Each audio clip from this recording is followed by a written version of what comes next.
You are listening to the Centropic Oracle, an audiobook podcast of science fiction and fantasy short stories that make you think and feel. The Infinite Fractal of Skylar Freeborn by Christian Riley. High atop a red rock mesa, standing between 3 pine trees that overlook a vast basin of sage and ocotillo cacti, was an abandoned concrete building. This building had no windows, but 5 hunters noticed the remnants of an antenna and satellite dish on its rooftop as they pulled open the building's steel door. An icy wind of snow and darkness blew at their backs as these men quickly shuffled in. "Good fortune this is," said the man called Dorn. He entered the building, a single room, having no interior walls or furniture. "How is it that we've never come across this place?" asked Shane. "Well, maybe 'cause we've never been along this trail before," replied Dorn. The men dropped bundles of gear and backpacks, each wrapped in various fabrics, laced leather, fur, colored wool.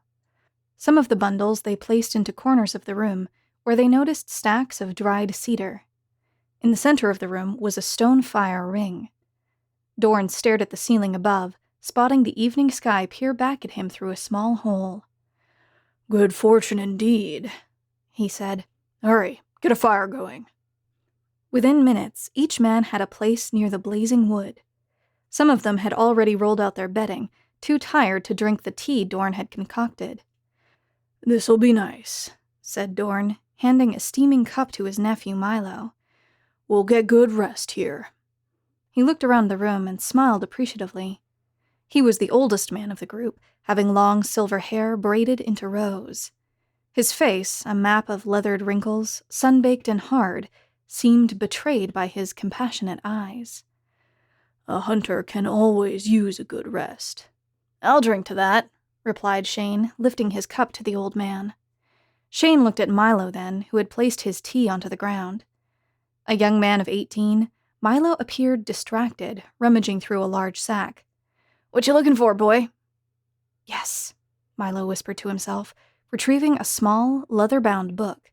He grasped his tea, looked up, smiled, and then took a drink before placing his cup onto the ground once again. "Oh, help us," muttered Shane, rolling his eyes. "Here he goes again." Milo opened the book and read softly, rapidly, to himself. "You're wasting your time, boy," said Shane, pushing a stick into the fire. "Better to think about a pretty woman than an old fool logic such as that."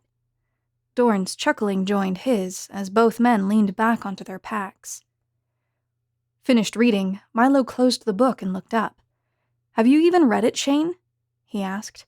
"Relax, son," replied Shane. "No need getting into a huff." He glimpsed down at the thin book.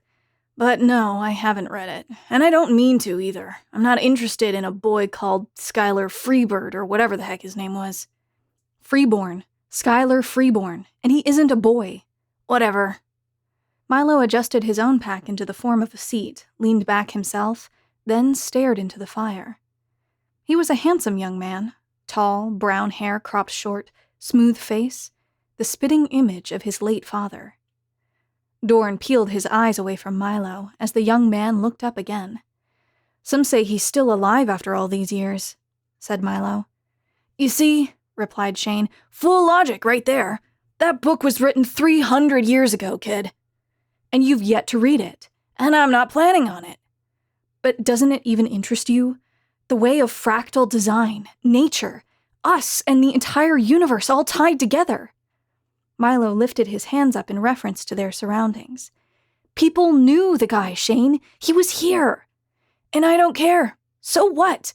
A boy called Skylar knew a thing or two about science, wrote a book. Big deal. What's that have to do with me?" Shane threw another piece of wood into the fire. "More importantly, what's that have to do with staying alive?" "It's a matter of faith," said Milo, "and faith has everything to do with staying alive." Shane paused, looked across the fire at Dorn. "Much like his father, ain't he said with a laugh. "That he is," replied Dorn. From a sack, Shane retrieved hunks of dried venison. His hands were like knotted oak, strong and hard, being miniature replicas of his stout body and thick head. He passed a piece of venison to Milo, then threw one to Dorn. "Fine then," he said, leaning back once again. "Go ahead and indulge us, Milo. Indulge us with this faith of yours." Milo smiled and opened the book. He turned to the first page, which contained an illustration of a spiral galaxy, a flower, and the human body. Also on the page were various numbers and the name Skylar Freeborn. As a boy, Milo began, Skylar knew the secrets of fractal interpretation. He left his village when he was very young. He said he was going out to explore, and that was that. He showed them his hands, though, before he left. Each had ended at the wrist with rivers of white fog pouring out of them. He had no hands. Some say the boy was smiling at the time he showed his people this, that he even laughed, declaring, "As is above, as is below," before he walked away.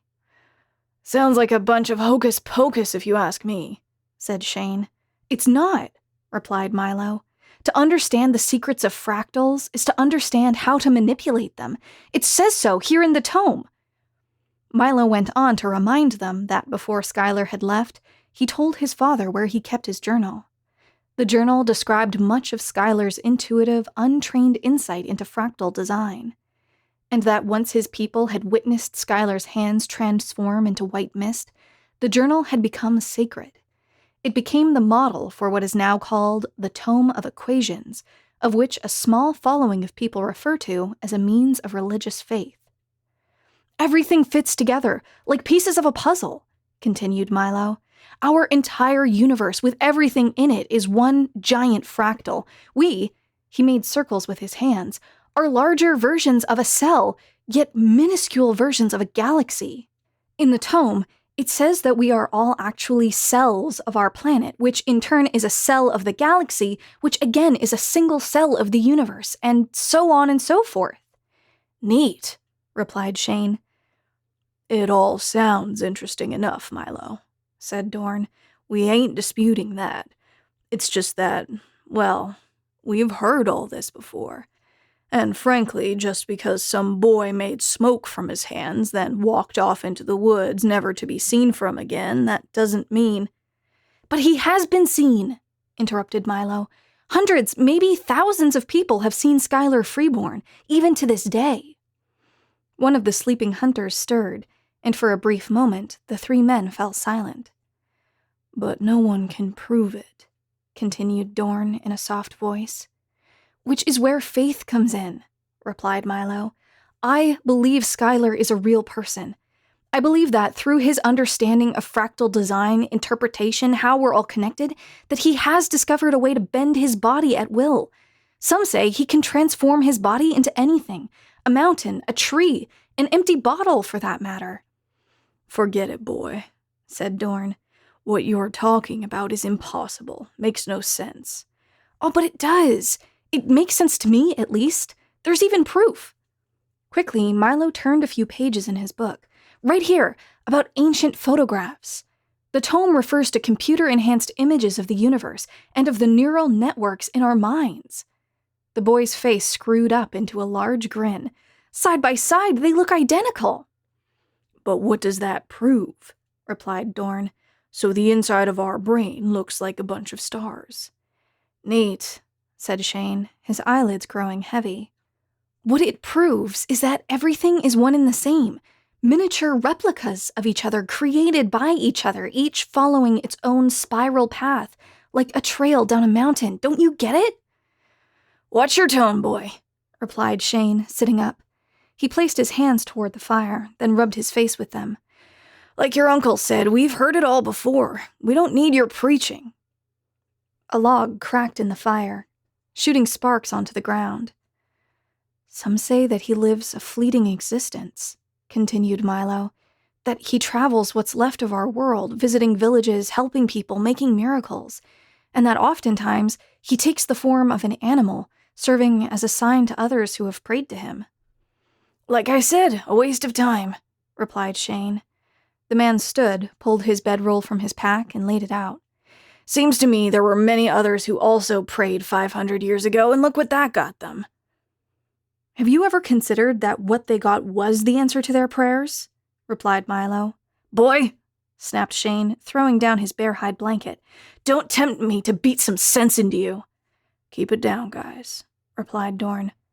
Milo. His voice trailed off, impatience lingering in his eyes. In answer to their prayers, scoffed Shane, crawling under his bear hide.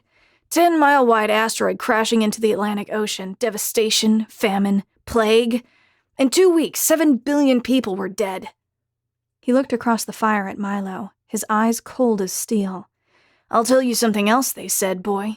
They said that the stench of death was so thick, there wasn't a place on Earth a person could hide from it.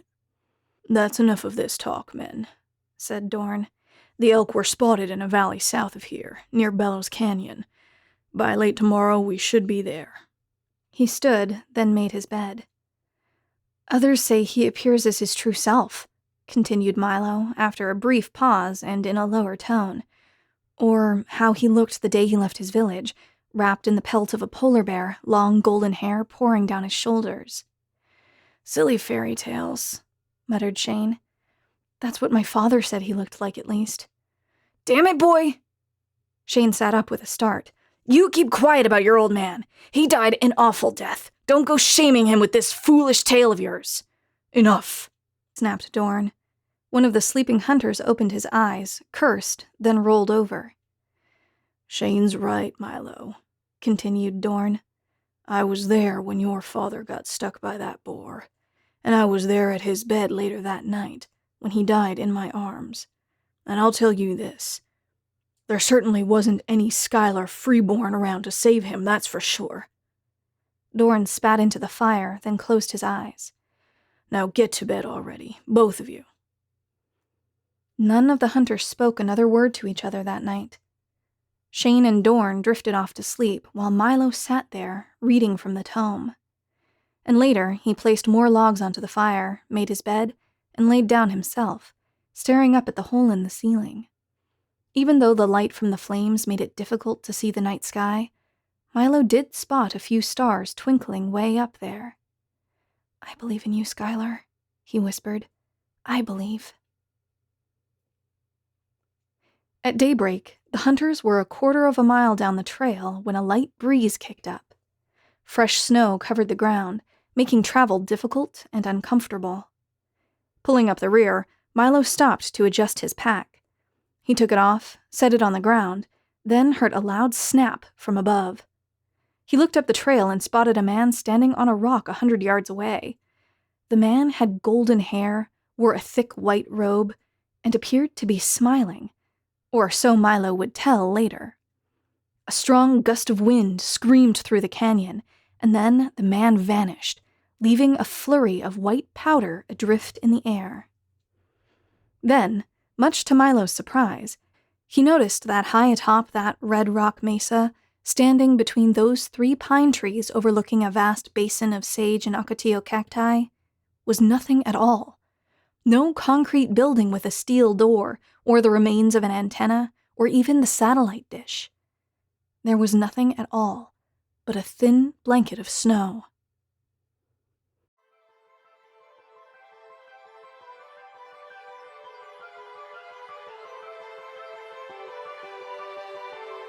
We hope you enjoyed The Infinite Fractal of Skylar Freeborn by Chris Riley, read by Larissa Thompson. If you'd like to learn more about the author and narrator of this story or make a donation to them, follow the story page link in the description. If you would like to submit a story for consideration or apply to be a narrator, a link to our submission guidelines is in the description.